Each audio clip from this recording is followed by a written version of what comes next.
Alright everybody, we're back just for a little bit. Was over at Psycho Gear, helping Nick pick out gear and stuff, get ready for track day. The leather bomber jacket and Harley gloves ain't gonna cut it. So, but yeah, you know, just kind of summing up what I'm thinking about bikes and stuff. You know, I've got the ZX14 because it's a big, comfortable plush bike. It's stupid fast. It still handles pretty goddamn good, and it's going to make an excellent long-range, just hyper missile mile muncher. Because it's big and heavy, and I got lots of room. I can move around on it. It's just awesome. I can strap some luggage to it, and we could go somewhere. Don't know how often that'll happen, but that's the plan, right? And then just as an everyday driver, whether I'm commuting or I'm doing a track day or blasting around up in the mountains, like anything, these naked bikes are where it's at. The Triumph is the bike that I love to own, and I do love to ride it. It puts a big smile on my face. It's just as a third bike, I just if I didn't have this or I didn't have the Cowie, that could absolutely be my most wonderful second bike for when I want the really cool hip bike that has all that presence, has all that character, still fast enough to be fun but not overkill. Like that's amazing. Only reason I'm getting rid of that at some point is just because I just don't need a third bike. So anyway, and then, you know, so here's something that popped up while I was sitting there. Nick had to take a conference call, so I was sitting there on my phone for a little bit waiting on him, and yeah, I see someone reply to a video on the channel, and it's the same guy that's on Facebook, and it's like, they're just, you know, there's some people that just have to argue no matter what, and they just want to sit there. It's like they're just so they're clowns. So won't even mention his name, won't give him the airtime, but it just gives me a chuckle every time. So there's this guy, oh, you were short, you know, because he was watching the video where Cameron and I were tooling around on the Speed Twin versus the Monster, and we did some roll-ons, and when Cameron, who's a little bit lighter than me, was on the Speed Twin, he walked away from the Speed Twin. He was on the Monster. No, I was on the Monster. He was on the Speed Twin, and he walked away. So I put the video up there, figuring, you know, Speed Twin guys like that kind of stuff. And the Monster's my wife's bike. I'm not on the Monster group, so, you know, whatever. Probably wouldn't be any value to them. But then there's this guy that's got to immediately start arguing with me. There's no way that could happen. I'm like, well, you just watched fucking video of it. It happened. And, you know, and I acknowledge, I'm like, the weight difference between riders is really what made the difference. But the bikes, you think, you know, Speed Twin, Cruiser, Ducati's light, and on paper makes more peak horsepower, but in reality it doesn't make more wheel horsepower, not against my Speed Twin, the way it's tuned. So then immediately there's some guy, there's no way you got that power, you didn't get over 100 power. Triumph says, because, you know, doofus doesn't understand the difference between crank horsepower and wheel horsepower, doesn't understand how a dyno works. I read in the magazine that the manufacturer said this, and he's just going to sit there and argue that point. And I'm like, yeah, that's what they say. However, it's a lie, and I've had a video on that and showed on the dyno that there is no way, when you factor in the average, the industry standard is 15% drivetrain losses on a chain-driven motorcycle. There's the number that they advertise, because they say that the R1's a 200 horsepower bike. That's what Yamaha says. And then you strap it to the dyno, and you're like, why is it only making 176? They lied. No, they give you crank horsepower, and then there's what it actually makes by the time the wheel, the power goes from the crank through the gearbox, through the sprockets and chains, has to spin up the inertial, the reciprocating mass, the rotating mass of the back wheel, and then there's what it actually puts to the ground. Same thing in a car. My Mustang says 460 horsepower, but it's probably putting 400 or 403 or something like that at the wheel. There's an inherent drivetrain loss, but they know that numbers sell, so they post the higher number at the crank, which is technically accurate. The motor does make what the motor makes, but once you strap it to a bike and it's got to go through a transmission and drive shaft in a car, or it's got to go through a chain drive system in a bike, it loses some of that power. What you start with at the crank isn't what ends up at the wheel. Everybody with an IQ over, that of an average, potato understands that. But then you got to deal with these nitwits who just don't, and they're arguing and like, no, the Ducati makes more. Sorry, dude. I don't know. The Ducati with the up map and the pipe is probably making 105, 106 at the wheel. And my Speed Twin was making almost 104. And that was in road mode, which is still restricted. Unfortunately, my dyno operator hit the wrong button and ran it in road instead of sport, which is a 100% throttle table. I don't know how much it would make at peak, maybe 1 or 2 horsepower, but they're right there. They're right there at the same damn horsepower, give or take 1 or 2. So then he's like, bullshit, I don't believe that. There's no way you got 10 horsepower over stock with a pipe and a tune and an airbox mod and ignition advance. I'm like, of course there is. Here's video of us dynoing it, and here's the printout in both corrected and uncorrected format. That's what we got. Oh, and by the way, here's 3 other members of the Triumph group in different tuners with different parts of the world who all got between 104 and 106 at the wheel by doing an exhaust and doing the mods that I did. And some of them did it in Tune ECU, another guy did it in a Power Commander, but we're all getting within 2 horsepower of each other with those mods. That is what that bike is capable. Whether you like it or not is irrelevant. Whether you're smart enough to understand it or not is irrelevant. Facts are true whether you believe them or not. And it's always annoying, and this is the downside to the internet and having a YouTube channel, is you have to deal with these knuckleheads. Because they just know what they know. And meanwhile, what they know is bullshit. It's wrong. It's outdated. No longer relevant. I don't believe you. Let's see a dyno chart. Here's a dyno chart. I still don't believe it. Well, that's your problem, dude. That's on you. If you have the intellectual prowess of a turnip when it comes to this stuff, I've been riding for years. I know a lot. Well, clearly you don't. Because here's tangible, you know, when you got HD video and the dyno charts, and it aligns with what other people with similar mods in other parts of the world that don't know each other are also getting. What do you want me to tell you? You don't believe it. Alright, well, whatever. So then I see this other guy going down the same path. Yeah, there's no way. And I'm like, look, it came down to the weight of the rider. The point is people think the Monsters is more of a sport bike.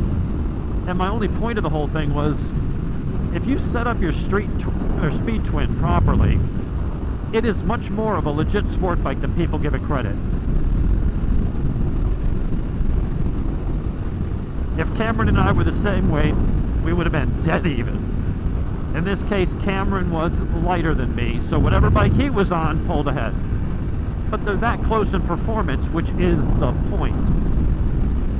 One is considered a sport bike, the other one's not. But I wanted to illustrate that if you can do the right mods and the tune to that bike, you will have a basic sport bike on your hands. And frankly, my Speed Twin is the better handling bike. I've got the Öhlins and K-Tech and all that shit upgraded. Hers is the basic Monster non-adjustable shit. If we went out on track, that Speed Twin would likely turn a slightly faster lap. You got the same braking setup, but it's got way more torque, got the same peak horsepower, and it's got way better suspension. Rider skill being equal, I think you'd turn just as fast as a laptop on the Speed Twin. Top speed will be about the same because I got the same peak horsepower. But that's one of those things when you're dealing with content, is there's always some expert who doesn't have a dyno, who hasn't done your mods, who hasn't spent hours and hours in a dyno room talking to a tuner or an engine builder, going through the process, videoing the results. They just know, well, what they heard or what they read or something that they thought they knew from the 1970s and don't realize how much technology's changed. And it does get exasperating at times. You just want to tell them, look, shut up. But at the end of the day, they're commenting on the videos. which means hits, which means money to me. So whatever. If you want to be a hater, go ahead, go for it, dude. Sit there and argue with me. Go back and forth. I mean, I was arguing with someone about, because he didn't understand crank horsepower. He's like, the Ducati, you know, the Triumph makes 100, the Ducati makes 114 or 111. I go, that's crank horsepower. I said, but at the wheel, I said, first of all, you can't trust the numbers that Triumph gives you.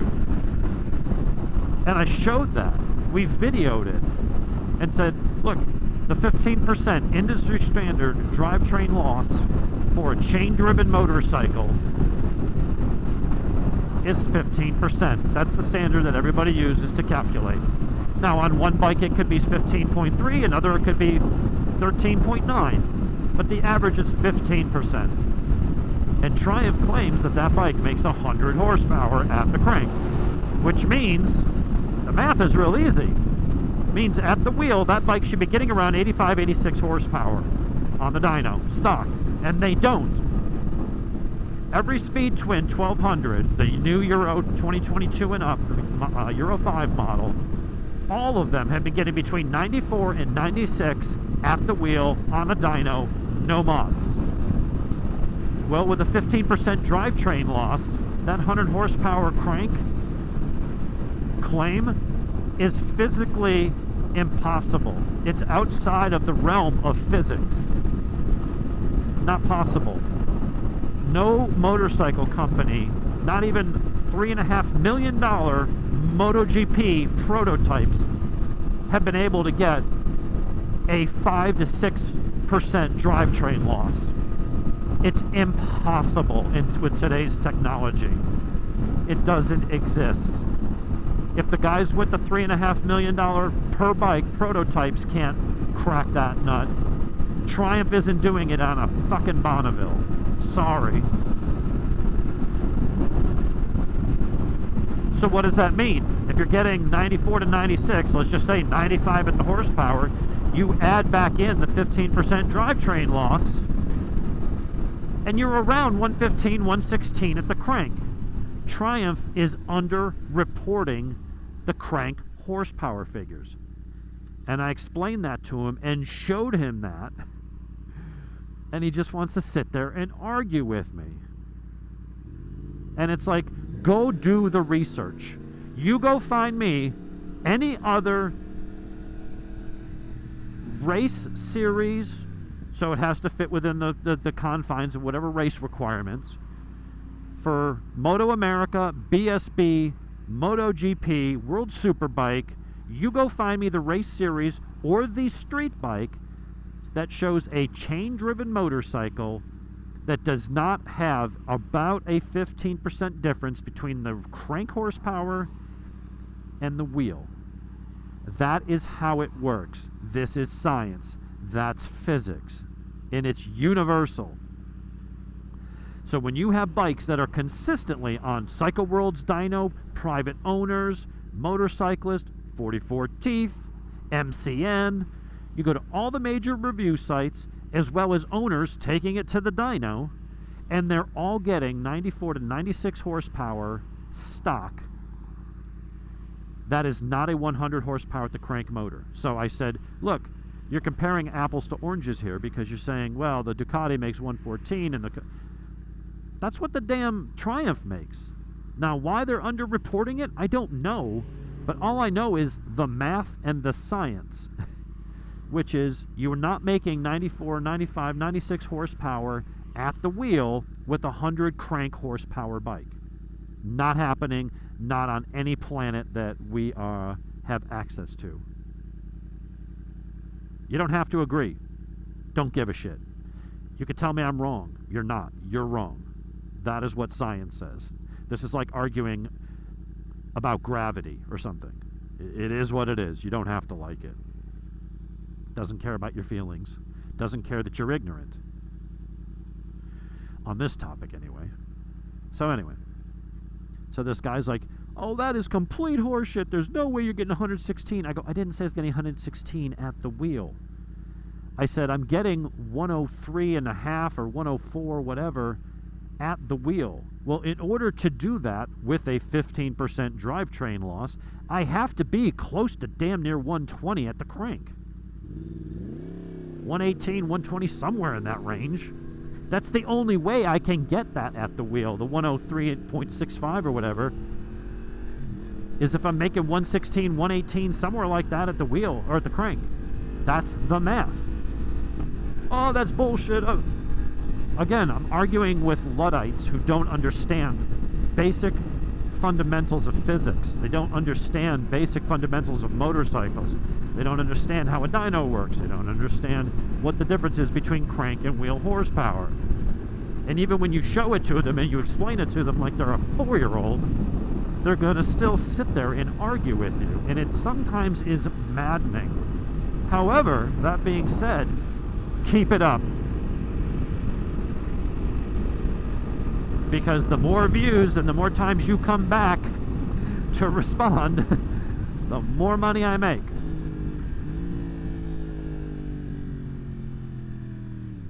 But I think what's annoying about it the most of all is that when you take the time to be nice to someone, I don't just go on the attack. Someone says something and I'm like, hey, hold on. What's the, hold on a second. Got a call coming in. Let me see what Robert Murillo wants. Hey, Robert. No? All right, I went to answer the phone to talk to Robert, and instead I have Kate Bush singing Running Up That Hill. All right, that's not what I thought I was going to do. Anyway, I just thought I would mention that, But you see people, and they just want to argue. They don't care if they're right, and they don't care if you sit there and pull up stats, figures. He's just arguing specs. Well, in a magazine, 0 to 60 in this time, and that one's 0.7. None of that matters. My bike isn't stock. My bike has a bunch of work done to it. Now, I haven't cracked the motor open. Well, technically we did, but that was to replace pistons. But as far as mods go, I didn't have to do that.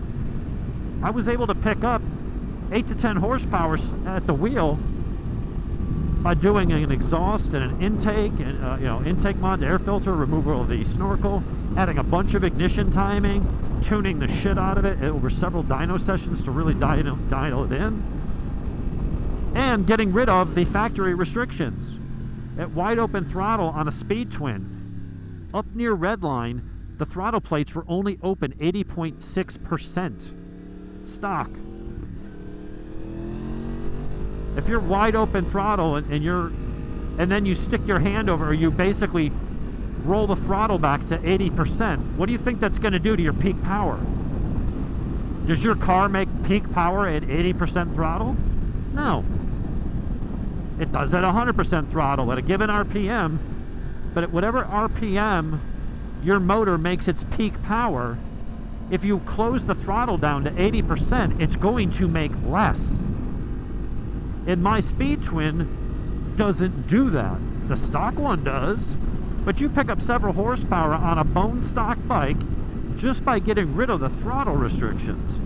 The fact that you also get rid of the catalytic converter, open up the mufflers, open up the intake for your flowing air filter. Then you add 8 degrees of ignition advance from 30 degrees to 38 degrees up top. And then you tune it on that motor, you add all that up, that's 8 to 10 ponies at the wheel. Which means 12 or so horsepower at the crank, or whatever the math works out to be. And I'm just tired of arguing with people. Most of my viewers understand this. That's why they come, they learn, they verify my data with other things they've read and seen. But every once in a while, you get a stooge who just has it in their head, and this is just what they know, and you're like, what you know is wrong. Like, we've proven it. So just stop. You want to sit there and call me names and argue with me about something that we're laughing at you over because you clearly don't understand how this shit works. And that's fine. It's fine in the sense that, okay, you don't know. It's like there's two things. There's stupidity and there's ignorance. Ignorance can be cured. It's called education. You have to be willing to learn or research or listen to someone. If you don't know what you're talking about, but you're willing to ask the questions and listen to the answers of the people that do know what they're talking about, I have no problem with that. We're all ignorant about different things in our lives, and then we take a class, or watch a tutorial, or talk to an expert, and you learn something, and your scope of knowledge expands. And then you're in a position to share that with others. But it's like arguing with the guys that like, no, you can't use full synthetic. No, your bike, it's too slippery. Your bike won't break in. You got to wait till 2,000 miles to put synthetic. And you're like, hey, dickhead, the bike shipped with it. It says in the manual, use synthetic. No. I know. Back in the 70s, yeah, whatever. You're wrong. Oh, you've got, you can't go over 4,000 RPMs for 800 miles. Bullshit. You don't want to bounce it off the rev limiter out of the showroom floor and ride it like a complete tool. Don't go too nuts. But depending on the brand of bike you bought, your bike's already been on the dyno at Redline before it left the goddamn factory. So again, what you thought you knew, or what was common knowledge back in 1978, doesn't really apply today.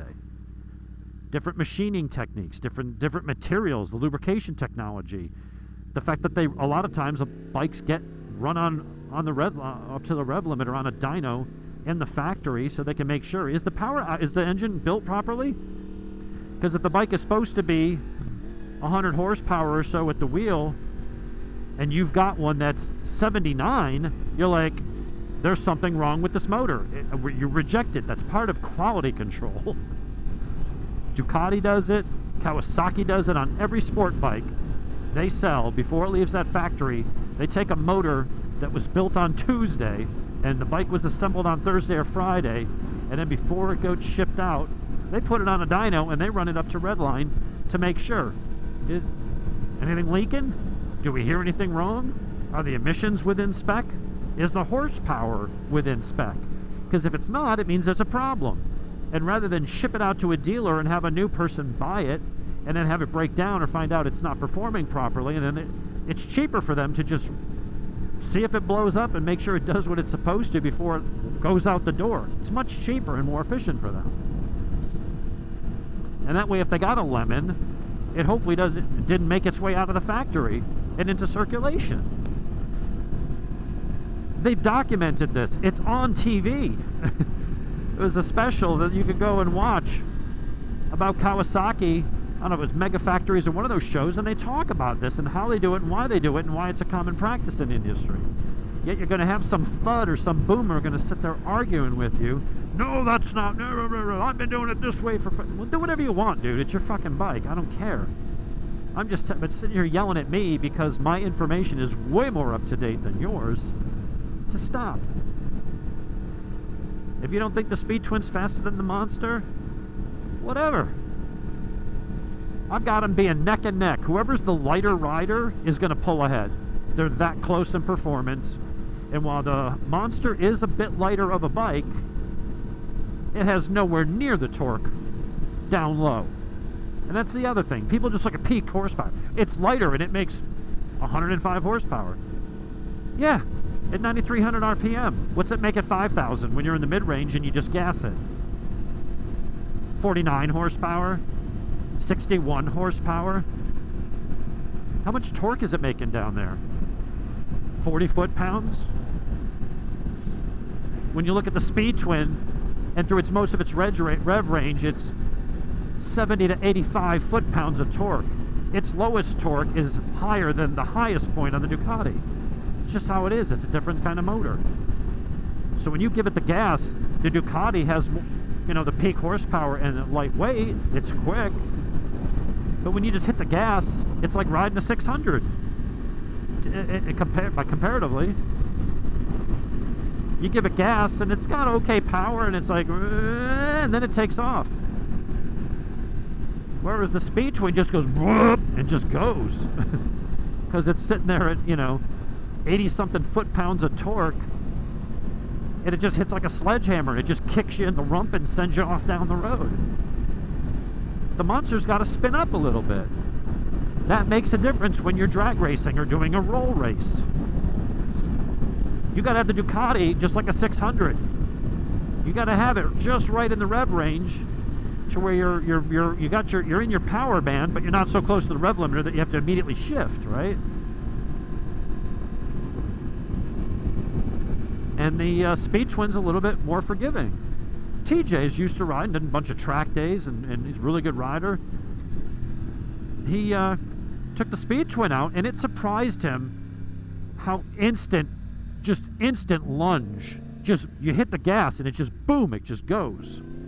It doesn't have the top-end rush of this thing, obviously, but he was very impressed with how aggressive that thing was when you gave it gas. Surprised him. And a bike like that that's set up like that and tuned like that will absolutely surprise you. The Monster, I'm not knocking them on. That was the other thing I couldn't. The guy's like, oh, like it's like what I'm doing all this video and what I'm editing it, trying to lie to convince it. Why? I own both fucking bikes. Do I really care which one wins? It's like they're both mine. It's not like I'm sitting there trying to flex. I beat my buddy Cam. It's like he was riding my bike, dickhead. Anyway, I just had to rant about that for a little bit. And maybe provide some comedic value to folks who have dealt with just knuckleheads, people that just don't know what they're talking about. They don't own the bike, they haven't done the work, they haven't had theirs on the dyno, they're not out there doing anything like I'm doing, and they're going to sit there and lecture me on what can or can't happen or what the bike did or didn't do, and I'm like, dude, I've got 4K video showing it. Like, well, you were short shifting intentionally. No, I was shifting where peak power is. Well, you still have room to go to redline. Yeah, but like on a 600, you don't bounce it off the rev limiter. Why? Because on a ZX6R, peak power is like what, 13.7? So who cares if it revs to 15.5? If the peak horsepower is at 13.7, that's where you want to shift. Because the more I go past 13.7 towards 15.5, the less horsepower the bike is making. It'll still pull, but it pulls less hard after peak. Now, if you're going for a top speed run and you're in your top gear, then you have no choice but to just, let it spin up as much as it will. But on the acceleration, talk to any drag racer. They take it up to the peak horsepower and then bang, hit the next gear. If their bike makes peak horsepower, and that's the difference. On the Speed Twin, it doesn't drop off after peak when you get rid of the limitations. The throttle bodies aren't slowing down anymore.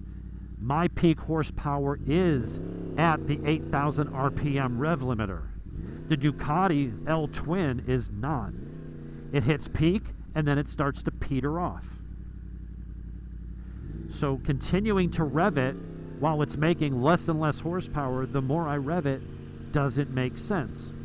But if the guy understood how that shit worked, we wouldn't be having the discussion to begin with. And that's the problem in general in life, right? The people that get it, you don't have to tell them because they're smart enough to figure it out. Or they asked the questions and learned it at some point. But if you're not, if you don't understand it, there's probably a reason.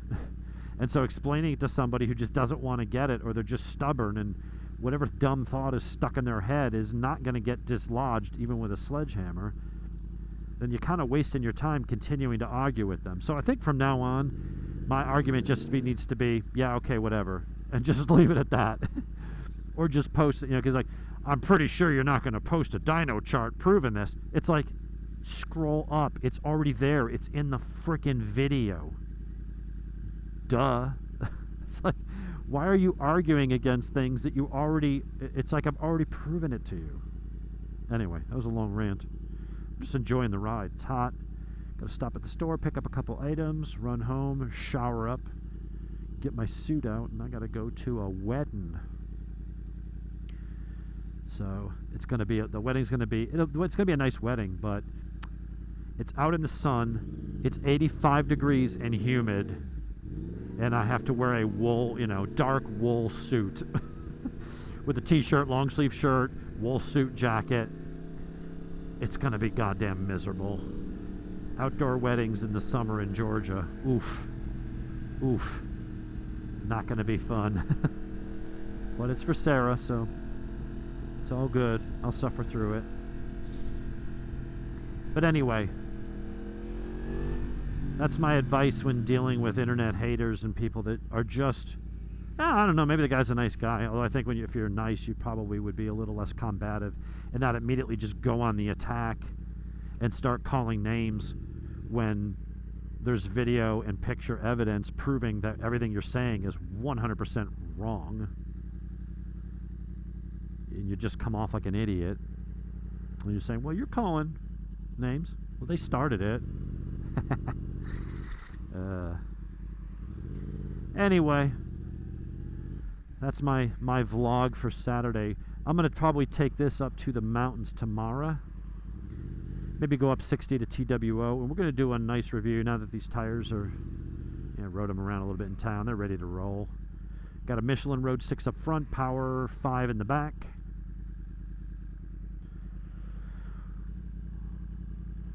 We're going to go and break them in and see what's up. I got nothing else to say. Other than this traffic blows goat. And it's really hot. And I gotta sit here and just sit here and bake. And this traffic's backed up for half a goddamn mile. So let's see. If I were to go down to the next, I gotta think of, does it make sense to make a U-turn? Try to find some back roads. But that's the problem. This is progress. We just build up everything, all this shit here. Just build as fast as we can. Meanwhile, I don't think the population's growing as fast as... It's like, why is there a housing shortage? Did 35 million homeowners move into the country during COVID that weren't here before? Like, where did the houses go? Did we get a massive influx of people buying homes? Or did a massive amount of homes just burn to a crisp and go away? Like, where'd they go? Why is there a housing shortage? But I don't know, man. You see all the damn... You see construction everywhere. They're building as fast as they can.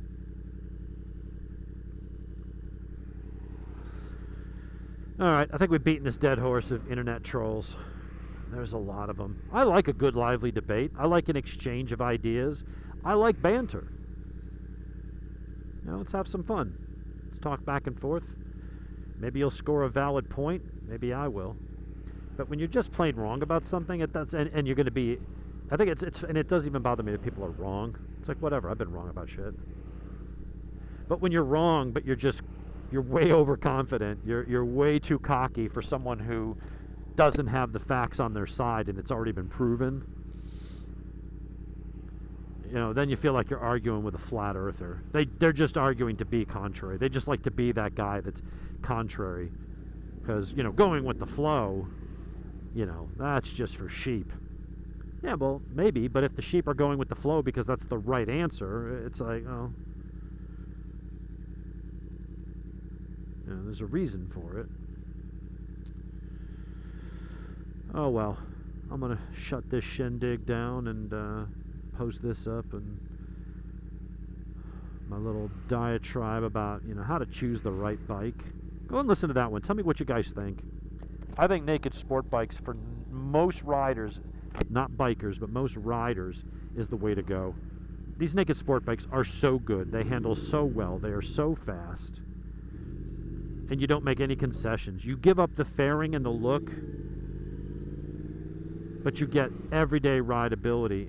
And in the real world, you're not giving up performance. You're just not. You take an MT-09 up to the mountains, and then you take an S1000RR that makes twice the horsepower, and down most twisty mountain roads, that S1000 will not be any faster. If both riders are equal skill and know what they're doing, that MT-09 will be right on that Beamer's ass. Now, you get to the straightaway, and it's bye-bye. Yeah, if that's your thing, you just you live in Texas, you live in Florida, and just You're just going in straight lines, and that's the only time you can get some exhilaration, because otherwise the roads themselves are boring. All right, I'll give you that. Get the big boy. Go fast in a straight line. But going fast in the turns, I find way more fun. And you don't need a fairing to do that. Not at any sane speed. And by sane, I mean 120. Like, I mean, how fast, again, are you really going to go on the road? At some point, you go to jail or you're going to kill yourself. So, anywho, we're going to shut down, and we'll talk to all you peeps later. Give me your thoughts about the internet trolls and people arguing about the things that I mentioned that people are arguing with me about. I'm curious. I mean, am I off base? Tell me. I put this stuff, that's the other thing. It's like, I don't get offended by this shit. I put my content out there. You either like it or you don't. And if you don't, and you want to tell me that you don't, I don't care. If you're just going to jump into name calling and it's going to be like a sandbox and like we're 6 years old and you're just going to call me a pee-pee doo-doo head and, you know, just be an obnoxious twat, it's like, all right, whatever. I'll just block you and delete your comments and bye-bye.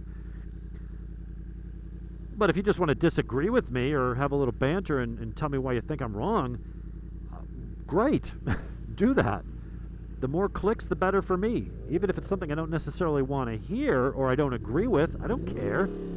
I don't take it personally like that.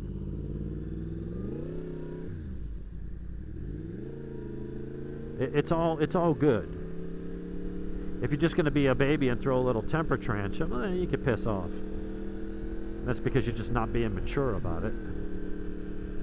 But I am fine with people disagreeing with me. They do it all the time. My wife does it all the time. Doesn't mean I don't still. So have the conversation. I feel like if you put your content out there, whether it be a post, a picture, a video, whatever. Like some guy posted a picture of, you know, he got some like leather thing. It looked like it went on his Triumph, but it looks like a Harley thing. You know, they put that leather band from the front to the back of the tank with a pouch and leather frills and stuff. And I'm like, hey, I just don't care for the look. But it wasn't about that. I was like, hey, be careful with those things because dust and road grit and all kinds of shit always seems to get up underneath those. Or saddlebags where the leather strap like hangs over the fender. And what it does is you go down the road and things bounce around. It rubs the shit out of your clear coat and can go down into the paint. It ruins the finish. And so I said that. He's like, why do you have to be negative? I'm like, dude, I'm just telling you to be careful. Like, you may fuck up your paint. And then when you go to sell the bike, you know, you might have to be putting some money in to repaint the tank. That's all. That's usually not cheap. But it's like people put things out there like, hey, check out my car. What do you think? And it's like some Mustang EcoBoost with $3,000 of cheap Chinese plastic stapled to it to make it look like Fast and Furious, and it looks totally gay. And you're like, I don't like it. Oh, dude, why you got a dog on it? Well, why are you putting your shit out there? You didn't put a comment that said, hey, what do you think? In parentheses, I only want comments that validate me and make me feel good. You ask, what do you think? I think it looks stupid. I wouldn't do that to my car. I'd spend my money on tires and suspension and tuning and things that actually make the car faster or better, you know? I'm not sitting there making, you know, and it's always the guy who has 179 selfies on his profile of him posing in different poses in front of his car. And it's like, okay, we're back to the rider versus driver, only the car equivalent. Are you the show car guy that just likes to show, just likes to be seen with the car because you think it makes you look cooler? Or are you somebody that just likes to get out and drive it? Like, which taillight lenses should I get? I don't fucking know. I'm never looking at my own brake lights. You know why? Because I'm out enjoying and driving that shit. You're the one that's got to look at my taillights. I don't give a crap. You know? But people get so bent out of shape. Tell me what you think. Here's what I think. Why do you have to tell me what you think if you don't... Well, don't goddamn ask. It's the equivalent of your wife or your girlfriend saying, hey, does this make me look fat? Do you want me to tell you what you want to hear, or are you asking me what I think? Because they could be two very different answers. it's kind of like that. Anyway, that's today's episode of Grumpy Old Men. Dave's episode of what grinds my gears when dumb listeners or dumb viewers attack tonight on Fox. Anyway, I laugh it off. I may vent a little bit of it, but it's all good. It gives me a chuckle, gives me something to talk about.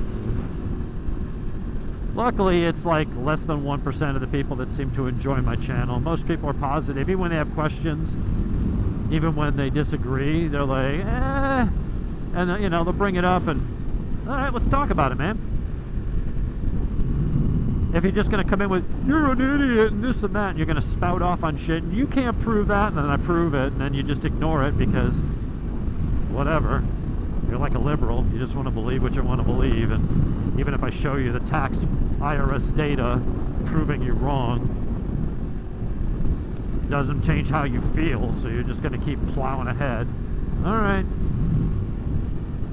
And if you think if you think there is a better way of dealing with those people, basically the Karens, the internet Karens and trolls, I would love to hear it. Put it in the comments. Let's talk. All right, everybody, have a good one. We'll talk to you later.